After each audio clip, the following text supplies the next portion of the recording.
संघर्ष ही जीवन है। जो मुस्कुरा रहा है उसे दर्द ने पाला होगा, जो चल रहा है उसके पाँव में छाला होगा। बिना संघर्ष के इंसान चमक नहीं सकता, जो जलेगा उसी दिए में उजाला होगा। संघर्ष क्यों बचे संघर्ष से? संघर्ष ही तो जीवन की आत्मा है। जितना कठिन संघर्ष होगा उतनी ही शानदार जीत होगी। एक बार एक किसान भगवान से बहुत ही नाराज हो गया। किसान बहुत मेहनती था, बहुत मेहनत से वह खेतों में अनाज उगाता, उसकी देखभाल करता, पर अक्सर उसकी फसल खराब हो जाती। कभी सूखा पड़ जाता, कभी बाढ़ आ जाती, कभी तेज धूप, कभी आंधी, कोई न कोई कारण बन ही जाता कि उसकी फसल खराब हो जाती।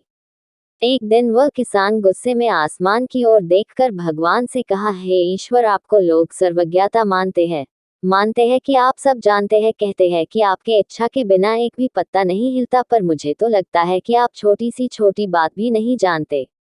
आपको तो ये भी नहीं पता कि खेती बाड़ी कैसे करते हैं। अगर आप जानते होते तो हर समय जो बाढ़, आंधी और तूफान आते हैं वो कभी नहीं आते। आप नहीं जानते कि कितना नुकसान उठाना पड़ता है हम किसानों को। यदि आप मेरे हाथ में ये शक्ति दे दे कि जैसा मैं चाहूँ वैसा मैं मौसम कर दूं, फिर आप देखना मैं अन्न के भंडार लगा दूंगा। भगवान इस किसान के तीखे वाक्य सुनकर मुस्कुरा रहे थे और वह किसान के सामने प्रकट होकर बोले, मैं आज से तुझे ये शक्ति देता हूँ कि तुम अपने खेतों पर तुम्हारी जैसी इच्छा तुम वैसा मौसम कर दोगे। मैं बिल्कुल भी दखल नहीं दूंगा, तुम्हारी इच्छा से सब कुछ होगा। किसान बहुत खुश हो गया। किसान ने गेहूं की फसल अपनी खेतों में बोई।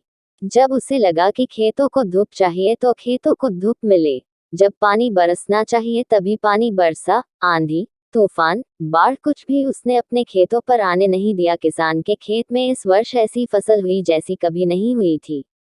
हरी भरी लहलहाती फसल। मन ही मन वह बहुत खुश हो गया और सोचने लगा, अब सबूत के साथ दिखाऊंगा भगवान को कि इसे कहते हैं शक्ति का सही उपयोग। मेरी सफलता देखकर उन्हें अपनी नियम जरूर बदलने पड़ेंगे।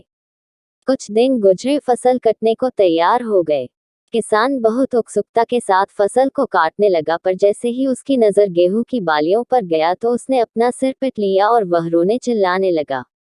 गेहूं की एक भी बाली के अंदर गेहूं का दाना नहीं था, सारी बालियां अंदर से खाली थी। किसान बहुत दुखी हो गया। उसने भगवान को रोते हुए फिर पुकारा, हे प्रभु, तुमने ये मेरे साथ क्या किया? क्या तुमने मुझे कोई सजा दी? भगवान बोले, पुत्र, ये तो होना ही था। तुमने पौधों को संघर्ष करने का मौका ही कहाँ दिया? ना तो तुमने उन्हें आंधियों से जूझने दिया, ना तेज बारिश से सहने दिया, और ना ही धूप में तपने दिया। एक भी चुनौती का सामना तुमने उन्हें नहीं करने दिया, इसीलिए सारे पौधे अंदर से खोखले रह गए।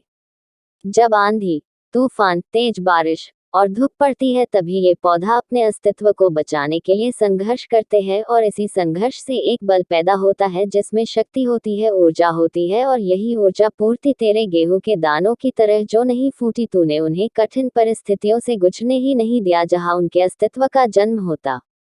सारे बालियां इसीलिए खाली है, इसमें एक भी गेहूं का दाना इसलिए नहीं है क्योंकि तुमने अपने पौधों को संघर्ष कराया ही नहीं। याद रखिए, स्वर्ण में सवर्णीय आभा तभी आती है जब वह आग में तपने, गलने और हथौड़े से पीटने जैसे संघर्षों से गुजरता है। कोयले का टुकड़ा हीरा तभी बनता है जब वह उच्च दाब और उच्च ताप की मुश्किल परिस्थितियों से गुजरता है। इसी तरह यदि हमारी जिंदगी में कोई संघर्ष ही ना हो, कोई चुनौती ही ना हो, तो हम भी गेहूं की बालियों की तरह खोखले रह जाएंगे, कोई अस्तित्व नहीं होगा हमारा। विपरीत परिस्थितियां, चुनौतियां, समस्याएं हमें और अधिक निखारती है। यदि जीवन में कठिन परिस्थितियां और चुनौतियां आए तो घबराना मत, बल्कि सामना करना। विश्वास करना कि आप और अधिक निखर जाओगे और अधिक मजबूत बन जाओगे। किसी ने कितना सही कहा है, जिंदगी जीना आसान नहीं होता, बिना संघर्ष कोई महान नहीं होता। जब तक ना पड़े हथौड़े की चोट तब तक पत्थर भी भगवान नहीं होता।